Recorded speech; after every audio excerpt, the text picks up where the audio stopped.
নে ওষুধগুলো খেয়ে নে, ওষুধগুলো না খেলে কিন্তু জ্বর একদম কমবে না। না মা, আমি ওষুধ খাবো না, ওষুধ ভীষণ তেতো, ওষুধ খেলে আমার বমি হয়ে যাবে, আমি খাবো না। না।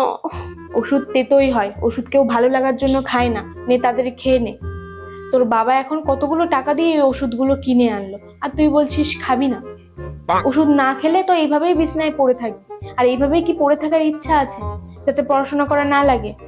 নে তাড়াতাড়ি খেয়ে নে। না। ও মা, কি হলো তোমার? জ্বর। আচ্ছা, ওষুধ খেয়েছো? না খেলে খেয়ে নাও। না, আমি ওষুধ খাবো না। ওষুধ খেলে গলাটা আমার একদম তেতো হয়ে থাকে, আর আমার এমনিই কমে যাবে, ওষুধ খাওয়া লাগবে।